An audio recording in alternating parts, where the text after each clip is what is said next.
Hello guys, welcome to another video. दोस्तों, आज हम एक और स्टोरी को ट्रांसलेट करने जा रहे हैं और हमेशा की तरह मैं इसे हिंदी में ट्रांसलेट करूंगा। तो दोस्तों, आज की जो वीडियो है वो काफ़ी इंटरेस्टिंग होने वाली है और आपको पसंद आएगी। और साथ साथ जो है वो हम इस वीडियो के जो वर्ड बाय वर्ड मीनिंग के बारे में जो है वो जानने की कोशिश करेंगे ताकि आप इसको अच्छे तरीके से समझ सकें। तो इसीलिए इस वीडियो को आखिर तक ज़रूर देखिएगा। वीडियो शुरू करते हैं। वीडियो का जो टाइटल है वो है द फ्री कोकोनट। फ्री का मतलब होता है मुफ्त का, कोकोनट कहते हैं नारियल को, तो मुफ्त नारियल। तो ये था हमारा टाइटल। इसको मजीद पढ़ते हैं। Once a man went to buy a coconut. Once का सेंस होता है एक दफ़ा या एक बार। अ मैन एक आदमी, वेंट गया, यहाँ पे गो की सेकंड फॉर्म है। दोस्तों, मोस्टली जो स्टोरीज होती हैं वो सिंपल पास्ट में होती हैं, तो इसलिए जो है सेकंड फॉर्म का इस्तेमाल किया है। गया गो की सेकंड फॉर्म वेंट। तो गया टू बाई खरीदने के लिए, आ कोकोनट एक नारियल। तो इसका क्या मतलब हुआ? Once a man went to buy a coconut. एक बार एक आदमी यानी कि एक नारियल खरीदने के लिए गया। The coconut seller asked for 10 rupees for one coconut. The coconut seller कहते हैं बेचने वाले को। तो कोकोनट सेलर यानी कि नारियल बेचने वाला आस्क्ड फॉर, तो उसने आस्क फॉर का मतलब होता है मांगना। तो उसने मांगे 10 रुपीज़ यानी कि 10 रुपए फॉर वन कोकोनट, तो एक नारियल के लिए। तो इसका क्या मतलब हुआ? The coconut seller asked for 10 rupees for one coconut. तो जो नारियल बेचने वाला था उसने एक नारियल के 10 रुपए मांगे। द मैन सेड, तो आदमी ने कहा, एल पे। यहाँ पे इसे पढ़ेंगे एल। तो लेकिन यहाँ ये है विल।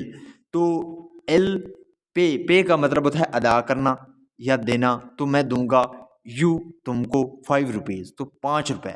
यानी कि उसने 10 रुपए मांगे थे, तो इसने क्या कहा कि मैं तुम्हें क्या करूंगा, I will pay you 5 rupees, तो मैं तुम्हें 5 रुपए दूंगा।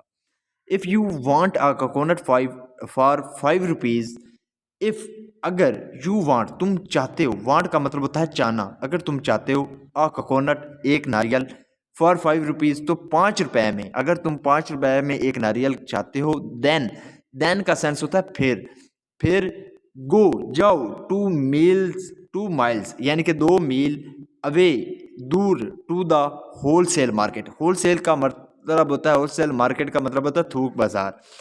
तो यानी कि जहाँ पे आपको हर चीज़ मिल जाती है। तो 2 मील दूर थोक बाजार जाओ।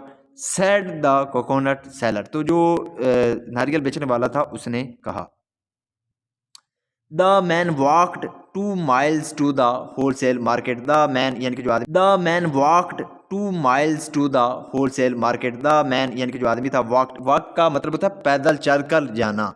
तो वो पैदल चल कर गया 2 माइल्स यानी कि 2 मील टू द होलसेल मार्केट। तो 2 किलोमीटर वो सफ़र करके होलसेल मार्केट गया।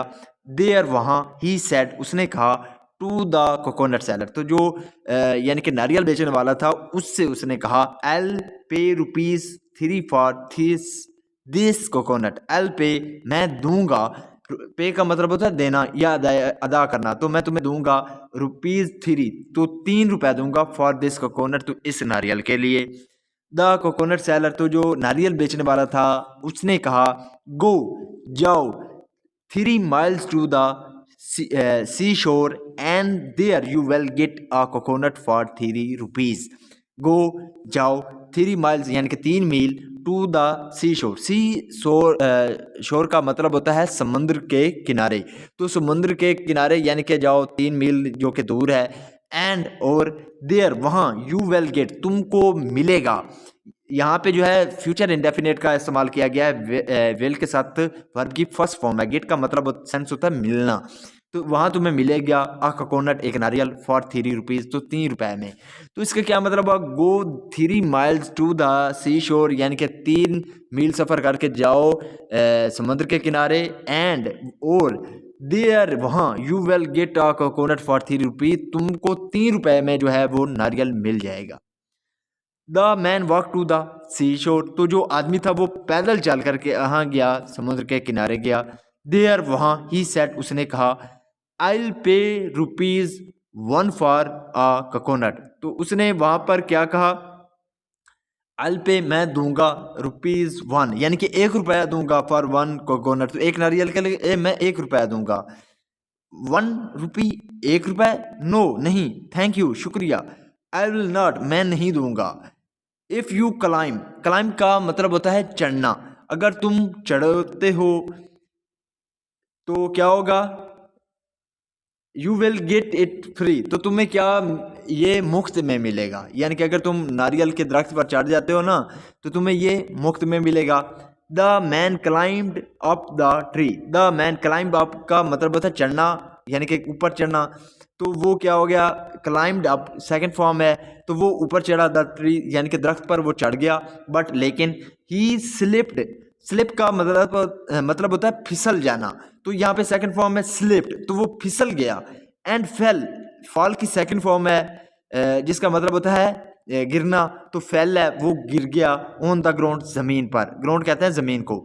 तो क्या हुआ, the man climbed up the tree, तो जो आदमी था वो दरख्त पर चढ़ गया। बट लेकिन he slipped and fell on the ground, वो फिसला और जमीन पर गिर गया। He broke his legs, his legs, break का मतलब होता है तोड़ना। तो ब्रोक का मतलब होता है तोड़ा, तो सेकंड फॉर्म है। तो उसने तोड़ दी हिज लेग, अपनी टांग, तो यानी कि उसकी टांग टूट गई। नाउ अब, he had to spend, had to का यूज तब किया जाता है जब हम पास्ट की कुछ हैबिट बताने के लिए कहते हैं कि या सॉरी हम जब कहते हैं कि इस किसी को कुछ मजबूरी में काम करना पड़ा। जैसे हम कहते हैं कि मुझे वो काम यानी कि करना पड़ा, यानी कि हम नहीं चाहते लेकिन करना पड़ा मजबूरी में। तो इसी तरह नाउ अब he had to spend, spend का मतलब होता है खर्चना। तो उसे खर्चा करना पड़ा 5000 रुपीज़, 5000 रुपये ऑन द ट्रीटमेंट। ट्रीटमेंट का मतलब होता है इलाज। तो इलाज पर उसे क्या करना पड़ा, 5000 जो है खर्च करना पड़ा। ऑल दिस, ये सब just for a free coconut, तो एक मुफ्त नारियल के लिए ये सब था। So this is the video guys. अगर आपको ये वीडियो पसंद आई हो तो इस वीडियो को लाइक कर दें, चैनल को सब्सक्राइब कर दें, ताकि इसी तरह की आने वाली वीडियो आप तक पहुंचती रहे। Have a nice day, good bye.